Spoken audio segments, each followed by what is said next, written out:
Everyone, welcome to net मार्गदर्शन। मैं सीमा सिंह इस वीडियो के माध्यम से आपको मैच द फॉलोइंग के क्वेश्चंस के बारे में डिटेल में बताने जा रही हूँ।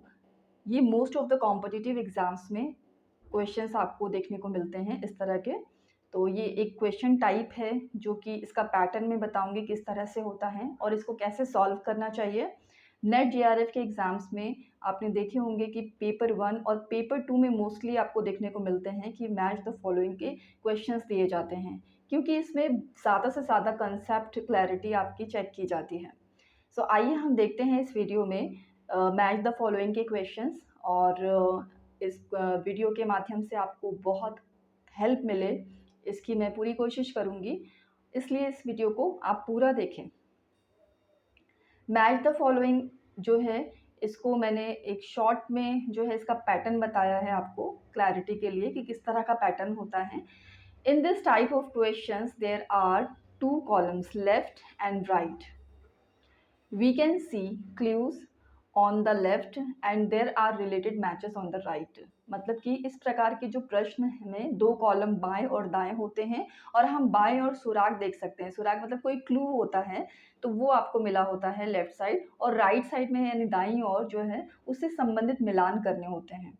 तो आपके लेफ्ट साइड जो कॉलम होता है उसमें क्लू दिए जाते हैं, तो उसी से रिलेटेड आपको जो है राइट साइड में कोई प्रोसेस हो सकता है, कोई टेक्निक हो सकती है, या फिर कोई डिस्क्रिप्शन हो सकता है, व्याख्या हो सकती है उसकी। तो उस तरह से जो है रिलेटेड कंसेप्ट से जो आपका निकल के आता है वो व्याख्या होती है। सो उसके बारे में आपको डिटेल पता होनी चाहिए। तो इस तरह के क्वेश्चंस में ऑप्शंस जो होते हैं, जैसे 4 या 5 ऑप्शंस जो होते हैं आपके, तो उसमें क्या है कि आपको जैसे ऐसे दिया जाएगा कि ए का जो है वो थर्ड होगा, बी का सेकंड होगा, सी का, इस तरह से ऑप्शंस दिए जाते हैं। जितने भी आपसे कंसेप्ट पूछे जाए ए से बी तक या ई तक, तो उसके अकॉर्डिंग जो है वहाँ पर आपको ऑप्शन देखने को मिलेंगे। अब इन ऑप्शंस के द्वारा भी हम एलिमिनेट करके राइट आंसर तक पहुँच सकते हैं, बट तब जब हमें मान लीजिए कि हमें 1 या 2 कंसेप्ट ही क्लियर है, बट 1 या 2 कंसेप्ट क्लियर होने पे बाकी के कंसेप्ट का मिलान हम कैसे करें? तो उसके लिए हमको एलिमिनेशन प्रोसेस का यूज़ करना होगा, जो कि ऑप्शन को आप देख के करते हैं। मान लीजिए कि आपने जो आपको कंसेप्ट क्लियर है, तो वो आपको एक ऑप्शन में देखने को मिला, फिर आपने देखा कि वो सही करने जा रहे हैं, फिर आपने देखा कि ये रिपीट हो गया है 2 से 3 ऑप्शन में, तब आप कन्फ्यूज़ हो जाएँगे कि जो आपको कंसेप्ट क्लियर है वो तो सही 2 से 3 ऑप्शन में दिखा रहा है। फिर आपने देखा कि हाँ, दूसरा वाला जो कंसेप्ट है वो भी आपका थोड़ा-सा पढ़ा हुआ लग रहा है।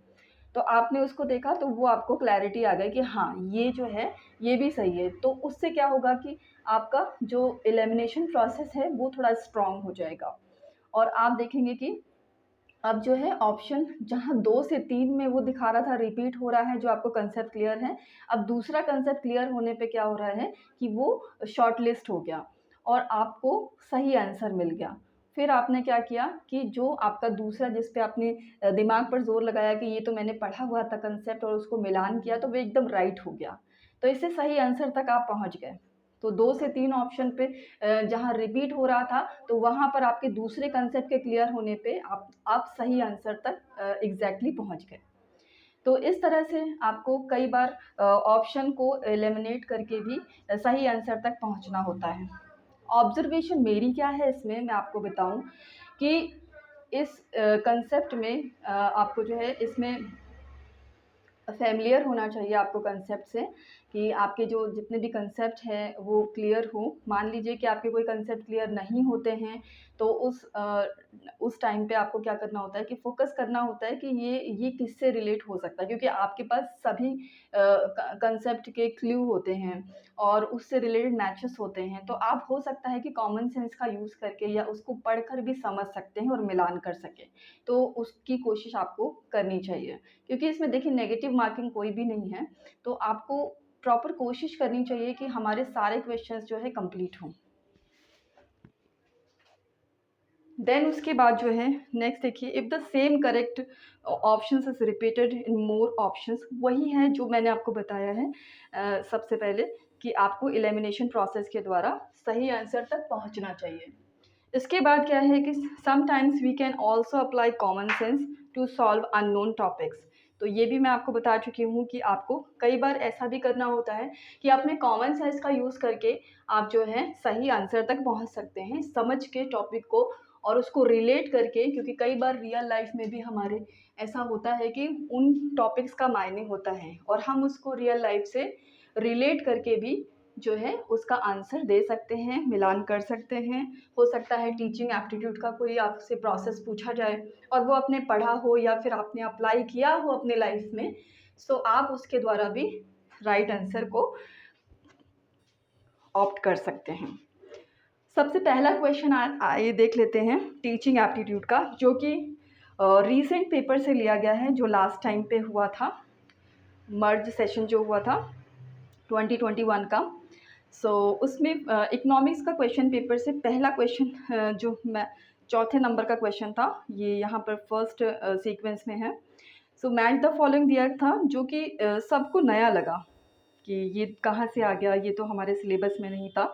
बट जैसे कि टीचिंग एप्टीट्यूड बहुत वास्ट है, इसमें काफ़ी जो टर्म्स हैं वो यूज़ होते हैं, जैसे एजुकेशन है, लर्निंग, टीचिंग और इसके स्टडी मटेरियल, टेक्निक्स, काफ़ी जो है यहाँ पर टर्म्स यूज़ होते हैं। तो एजुकेशन से रिलेटेड ही जो भी योगदान दिए होते हैं एजुकेशनिस्ट द्वारा, शिक्षा शास्त्रियों द्वारा, फिलोसफर्स द्वारा, तो उनको भी इसमें ऐड कर लिया जाता है। तो ये क्वेश्चन जो है वो दिया गया है किसी एजुकेशन द्वारा, जो कि ये 6 हैट थिंकिंग के जो है यहाँ पर इन्होंने उसको क्रिएट किया, बुक का निर्माण किया है उन्होंने और इसमें काफ़ी एनालिसिस हुई है। यहाँ से क्वेश्चन जो बना है, थिंकिंग हैट सिस्टम एक तरफ दिया है बाईं तरफ, और दाईं तरफ यानी कि राइट साइड में दिया है कंसेप्ट्स एंड आइडियाज़। तो इसमें पहला है, इसमें 6 हैट में सबसे पहले पता होना चाहिए कि 6 हैट में कौन-कौन से कलर्स होते हैं। उसके बारे में जो है मैंने अपने पब्लिक टेलीग्राम ग्रुप में भी उसका एक पीडीएफ शेयर किया था। जब ये क्वेश्चन आया था तो स्टार्टिंग में मैंने उससे रिलेटेड एक पीडीएफ शेयर किया था और इससे रिलेटेड अब कुछ वीडियोज़ भी पोस्ट होने लगी हैं, तो आप उनको देख सकते हैं। और इसमें जो भी क्वेश्चंस कराए जाएँगे, हो सकता है कि उसके कंसेप्ट, अगर टाइम रहा तो उसके कंसेप्ट क्लियर कराए जाएँगे पब्लिक ग्रुप में।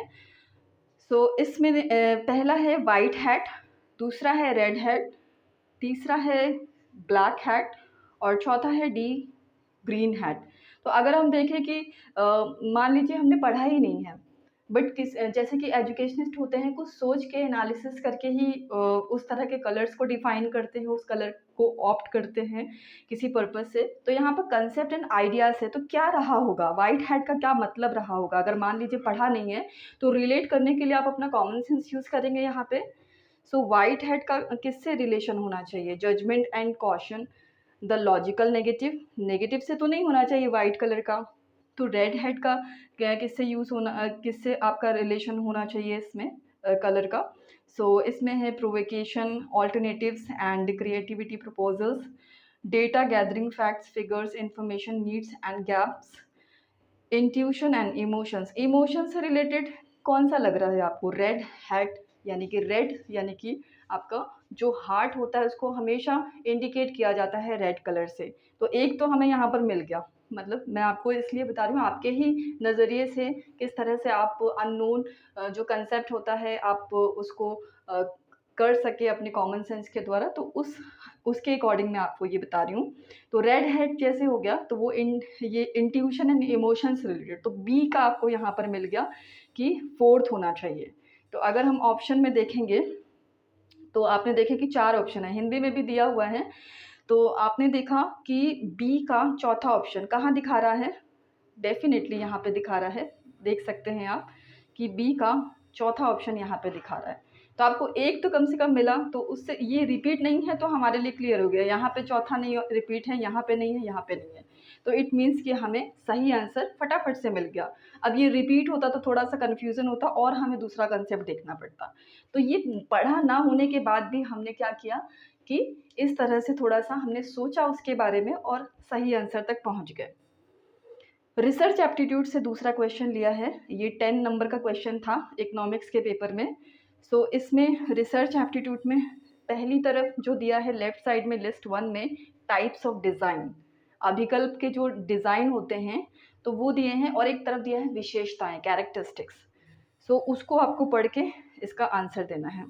तो यहाँ पर पहले में दिया है Solomon 4 group design, post test only control group design, one shot case study, correlational design.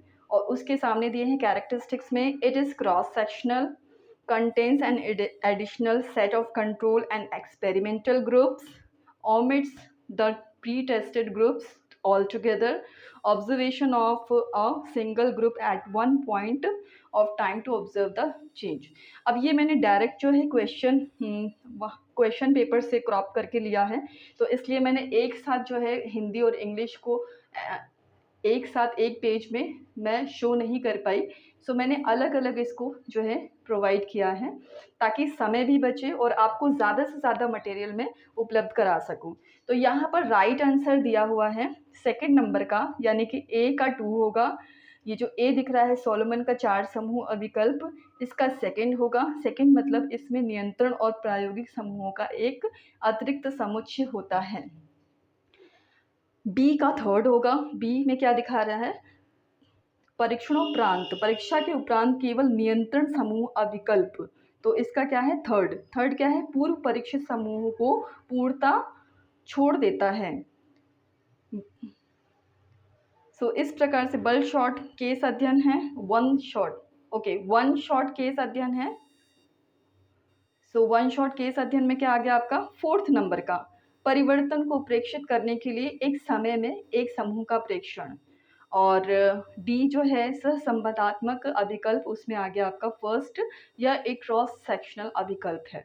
तो आई होप कि इस तरह से आपको जो क्वेश्चन के बाद उसके आंसर मिलने से भी आपको काफ़ी हेल्प मिलेगी। मैं भी थोड़ा सा स्पीड में चल रही हूँ ताकि आपको ज़्यादा से ज़्यादा जो है कंटेंट प्रोवाइड कर सकूँ, क्वेश्चंस प्रोवाइड कर सकूँ। एट लास्ट हमें फेस करना है अपनी परीक्षा में क्वेश्चंस को, ऑब्जेक्टिव टाइप क्वेश्चंस को। हमें लिखना नहीं है, हमें समझना है, प्रैक्टिस करनी है और सही करके आना है।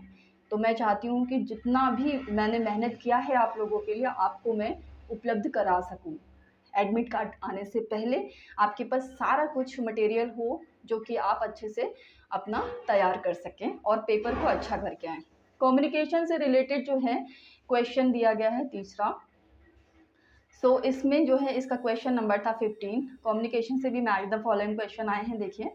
सो इसमें है एलिमेंट्स ऑफ इफेक्टिव कम्युनिकेशन और डिस्क्रिप्शन। नेक्स्ट में है description. Elements of effective communication में क्या दिया हुआ है, ए में दिया है common frame of reference, congruence, language relevance, compatible environment. और डिस्क्रिप्शन में दिया हुआ है communications with people of similar background, use of understandable language, message of common interest between encoder and decoder, compatibility between the receiver and the centre. तो कुछ ऐसे हैं यहाँ पर रेलेवेंट जो डिस्क्रिप्शन में दिए हुए हैं, जो कि बहुत आसान लैंग्वेज में दिया हुआ है। अब उस आसान लैंग्वेज से भी आप जो है क्लू तक पहुँच सकते हैं और क्लू से भी आप मैच द फॉलोइंग कर सकते हैं। तो आपको जो है, आपको जैसा भी आपका माइंड लगता है सही आंसर तक पहुंचने के लिए, वो आपको कोशिश करनी चाहिए। तो यहाँ पर अगर हिंदी में देखेंगे, हिंदी में देख लेते हैं कि प्रभावी संप्रेषण के तत्व हैं और वर्णन है एक तरफ। सो सामान्य संदर्भ के विन्यास, तो अगर मैं पढ़ूंगी पूरा तो जो है हो सकता है समय लग जाए, तो मैं आपको राइट आंसर बता देती हूँ। इसका है राइट आंसर सेकंड, जिसमें कि ए का सेकंड है, बी का थर्ड है, सी का फोर्थ है और डी का फर्स्ट है। फोर्थ क्वेश्चन है टीचिंग एप्टीट्यूड से, जिसमें पूछा गया है एक तरफ इंफॉर्मेशन प्रोसेसिंग मॉडल और दूसरी तरफ डेवलपर, इंडक्टिव थिंकिंग, न्यूमोनिक्स करके हैं। न्यूमोनिक्स क्या होते हैं कि कोई सरल लैंग्वेज में आप उसको कन्वर्ट करते हैं याद रखने के लिए। Advance organiser, syntax,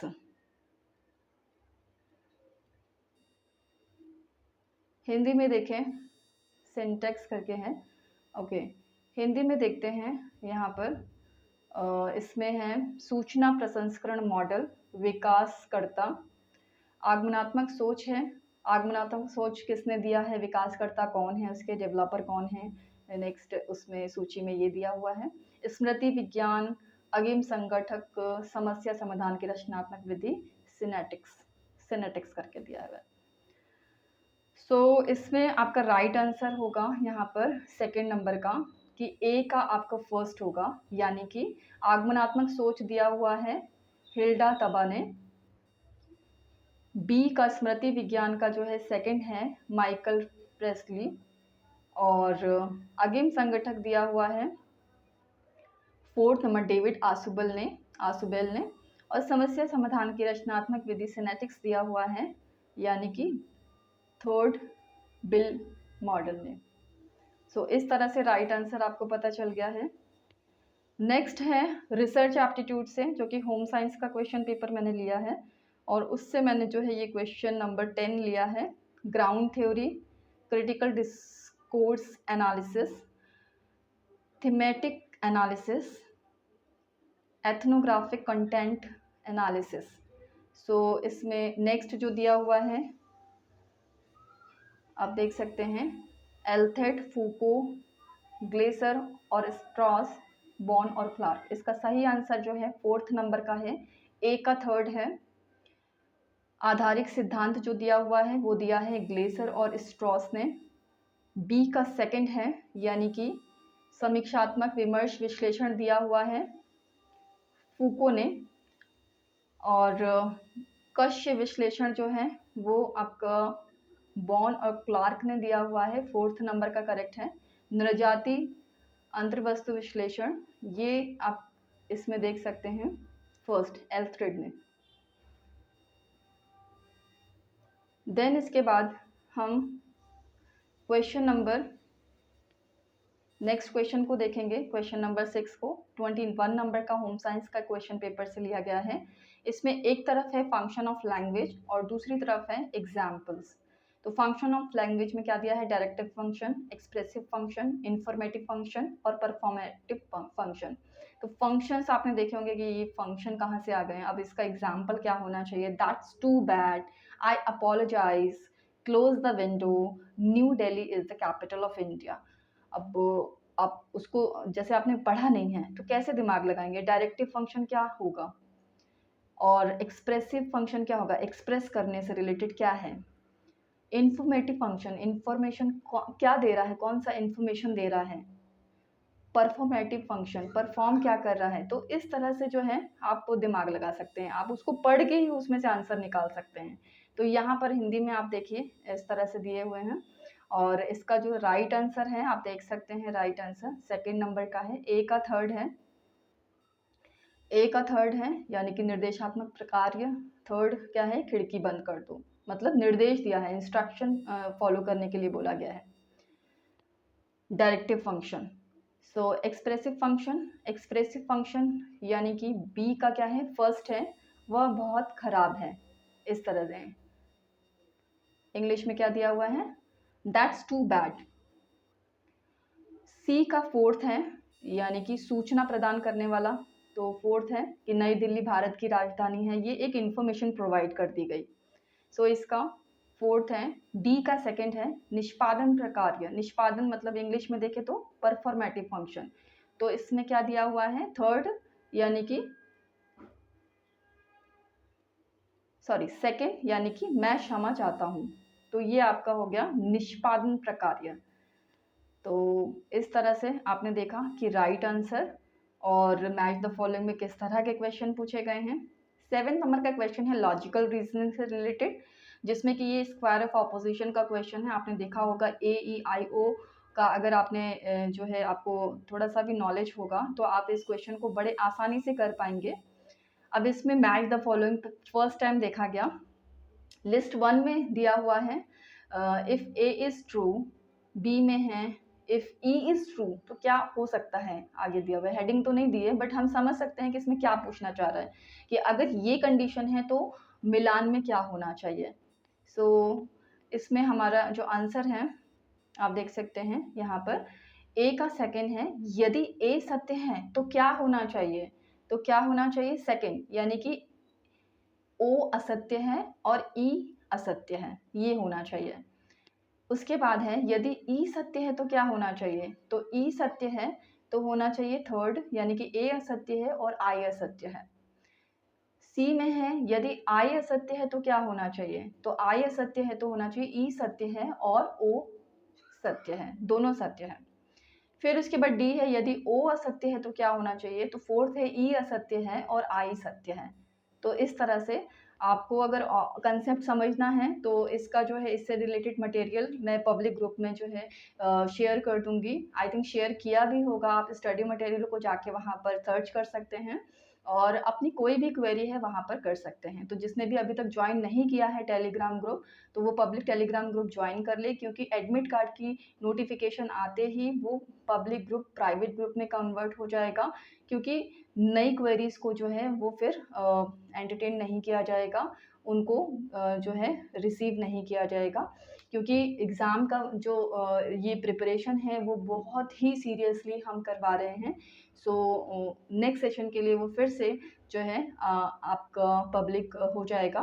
so next session के लिए अगर जुड़ना चाहेंगे तो फिर आप सबसे पहले इस चैनल को सब्सक्राइब करें, ताकि आपको न्यू अपडेट्स मिलती रहें और आपके एग्ज़ाम से रिलेटेड आपको वीडियोस जो है उसकी नोटिफिकेशन मिलती रहे। नेक्स्ट आपका है क्वेश्चन नंबर 8, जो कि 22 नंबर का क्वेश्चन था इकोनॉमिक्स के क्वेश्चन पेपर में। इसमें जो है बहुत डीप से क्वेश्चन पूछे गए हैं लॉजिकल रीजनिंग के, जैसे आश्रय असिद्धा, स्वरूप असिद्धा, व्याप्त व्याप्त असिद्धा, मतलब इतने टिपिकल हैं। देखिए आप पढ़ेंगे तो ये हिंदी के संस्कृत से ही लिए गए हैं वर्ड, तो एज इट इज़ आपको जो है पढ़ने होते हैं इंग्लिश में भी। अनूप संहारी, इस तरह से, तो उनके जो है वो एग्जाम्पल्स दिए गए हैं राइट साइड में। Sound is eternal because it is visible, all real are momentary, sound is real, sound is momentary, all objects are eternal because they are knowable, sky lotus is fragrant because it belongs to the class of lotus। तो अगर और deep से जैसे इसका explanation आपको चाहिए तो आपको सारा कुछ आपको जो है पब्लिक ग्रुप में मिलेगा। सो यहाँ पर इसका आंसर है तीसरा कि ए का फोर्थ है, आश्रय सिद्ध का जो है वो फोर्थ है। फोर्थ मतलब कि आकाश कमल सुगंधित है क्योंकि वह कमल वर्ग का सदस्य है। बी का स्वरूप सिद्धा का जो है वो फर्स्ट सही है, ध्वनि शाश्वत है क्योंकि वह दृश्यमान है। सी का यानी कि व्याप्यत्व सिद्ध, ये आपका जो है इसमें सेकंड सही होगा, सभी वास्तविक क्षणिक है, ध्वनि वास्तविक है, ध्वनि क्षणिक है। अनुपसंहारी, इसका थर्ड सही है, सभी पदार्थ शाश्वत है क्योंकि वे ज्ञेय है। आईसीटी से लिया हुआ है क्वेश्चन, 28 नंबर पे आया था ये क्वेश्चन नंबर 9। इसमें एक तरफ दिया है system software, application software, security software, embedded software, यानी कि सभी सॉफ्टवेयर के बारे में यहाँ पर जानकारी है। अब इससे रिलेटेड क्या टर्म यहाँ आते हैं, library management system, firewall, compiler, autocratic fridge. तो जिनको भी कंप्यूटर की नॉलेज है तो वो इस तरह के क्वेश्चन आसानी से कर सकते हैं। इसमें यहाँ पर जो है क्वेश्चन का जो आंसर है वो फोर्थ नंबर का क्वेश्चन है, यानी कि सिस्टम सॉफ्टवेयर जो है रिलेटेड है कंपाइलर से, एप्लीकेशन सॉफ्टवेयर रिलेटेड है लाइब्रेरी मैनेजमेंट सिस्टम से, और सुरक्षा सॉफ्टवेयर जो है ये फायरवॉल से रिलेटेड है, और सन्निहित सॉफ्टवेयर जो है ये रिलेटेड है फोर्थ नंबर के, यानी स्वचालित fridge, embedded software. Question number 10 है पीपल डेवलपमेंट एंड एनवायरनमेंट से। इसमें फर्स्ट जो लेफ्ट साइड का है इसमें डिज़ास्टर मैनेजमेंट साइकिल कंपोनेंट्स दिए हुए हैं। हिंदी में अगर देखें तो यहाँ पर जो है इसको हिंदी में बोलते हैं आपदा प्रबंधन चक्र संगठक, और दूसरी तरफ वर्णन जो डिस्क्रिप्शन होता है। इसमें यहाँ पर दिया हुआ है प्रिवेंशन यानी कि निवारण। अब यहाँ पर देखिए एक पीजीटी का ग्रुप है उसका लिंक आ गया है तो वो मैंने रिमूव कर दिया है। नेक्स्ट है बी में प्रिपेयर्डनेस, फिर रिकवरी, उसके बाद है रिस्पॉन्स, और नेक्स्ट एक्सप्लेनेशन में है land use planning, land use planning, rescue है सेकेंड में, रिस्क असेसमेंट है और कंस्ट्रक्शन है। सो यहाँ पर देख सकते हैं कि सेकंड नंबर का जो है ऑप्शन करेक्ट है। इसमें हिंदी में मैं आपको बता देती हूँ, निवारण, निवारण में आ गया आपका थर्ड जोखिम आकलन, तैयारी में आ गया बी का फर्स्ट है भू उपयोग योजन, पुनरुत्थान में आ गया फोर्थ निर्माण, पुनरुत्थान में निर्माण, और प्रत्युत्तर में आ गया सेकंड बचाव, प्रत्युत्तर में। 11वें नंबर का क्वेश्चन लिया गया है हायर एजुकेशन से, जो आपके 10वीं यूनिट है, और इकोनॉमिक्स के क्वेश्चन पेपर से ही लिया गया है। ये 36 नंबर पे आया था, 36 नंबर का क्वेश्चन था। इसमें मैच द फॉलोइंग में एक तरफ दिया है lay down standards of legal education, और एक तरफ जो है संस्थान के जो है ये जो एब्रीविएशन है वो दिए गए हैं, NCTE, AICTE, NMC, BCI। तो अगर आपको फुल फॉर्म पता होगा तो आप अच्छे से कोरिलेट कर पाएंगे जो क्लू दिए गए हैं। Maintaining the quality of technical education, maintenance of standards in teacher education, access to quality and affordable medical education. तो यहाँ पर आप देखिए कि इसका जो आंसर है वो फर्स्ट वाला सही है, कि ए का फोर्थ है, एक विधि शिक्षा के मानक स्थापित करना, BCI तकनीक की शिक्षा की गुणवत्ता को बनाए रखना, यानी कि सेकंड AICTE, और थर्ड नंबर का है C, यानी कि C का फर्स्ट होगा NCTE, जो कि शिक्षक शिक्षा के मानकों को बनाए रखना, गुणवत्ता पूर्ण और वहन करने योग्य चिकित्सा शिक्षा तक पहुंच जो है वो है थर्ड NMC। मेरा ये कहना है कि अगर आप इनको याद कर रहे हैं तो इनके फुल फॉर्म भी अच्छे से याद कर लें, ताकि अगर फुल फॉर्म भी पूछे जाते हैं तो वो क्वेश्चन के जो मार्क्स हैं वो आपके पूरे पक्के हों। Thank you. ये पूरा वीडियो हो सकता है आपके लिए बहुत ही लाभकारी सिद्ध हो सकता है, मैं इसलिए कह रही हूँ कि कई ये वीडियो देखेंगे और उनके क्वेश्चंस जो है हो सकता है कि वो उतना प्रॉपरली उनको ना रीड कर पाए या समझ ना पाए। तो ऐसा नहीं करना है आपको। ये क्वेश्चन अपडेटेड सिलेबस के अकॉर्डिंग जो भी NTA द्वारा क्वेश्चंस आए हैं प्रीवियसली वो क्वेश्चंस हैं ये, और इससे आपको क्वेश्चन का लेवल पता चलता है कि इस तरह के क्वेश्चंस पूछे जा रहे हैं। ज़्यादा से ज़्यादा कंसेप्ट पूछने की कोशिश कर रहा है NTA, और पेपर 2 में भी मैच द फॉलोइंग के बहुत ज़्यादा क्वेश्चन देखने को मिलते हैं। तो आपको इन क्वेश्चंस को बहुत अच्छे से प्रैक्टिस करना होगा। अगर सारे कंसेप्ट्स नहीं आते हैं तो मैंने टेक्निक भी आपको बताई है कि किस तरह से आपको ऑप्शंस के द्वारा ऑप्शंस को एलिमिनेट करके शॉर्ट लिस्ट करके सही आंसर तक पहुंचना है। और आपको कॉमन सेंस से जैसे आपको जो भी आपको लगता है कि हाँ इसको पढ़ के समझ के हम इसका आंसर दे सकते हैं, तो उसको थोड़ा सा समय दीजिए और पढ़िए, उसको समझिए, क्योंकि आप थोड़ा सा समय लगाएंगे तो मैच द फॉलोइंग के कितने सारे कंसेप्ट जो हैं वो एक साथ ठीक हो जाएंगे और आपके 2 नंबर पूरे पक्के हो जाएंगे। तो कोशिश करिए कि सारे के सारे जो है क्वेश्चंस करके आइए, क्योंकि कोई भी नेगेटिव मार्किंग नहीं है और अभी आपके पास समय है। जितने प्रैक्टिस कर सकते हैं क्वेश्चन करिए, जो क्लैरिटी नहीं है कंसेप्ट्स वो आप जो है क्लियर करिए उसको, और जितना भी आपने पढ़ा हुआ है सबको रिवीजन करिए। ये समय ऐसा है और इस समय आपको सिर्फ अपने स्टडी पे फोकस करना है। So all the very best, thank you for watching this video. Subscribe करिए इस चैनल को, ज़्यादा से ज़्यादा तक लोगों तक पहुँचाइए, जिससे कि उनको उनका मोटिव मिलने में मदद मिल सके। Thank you.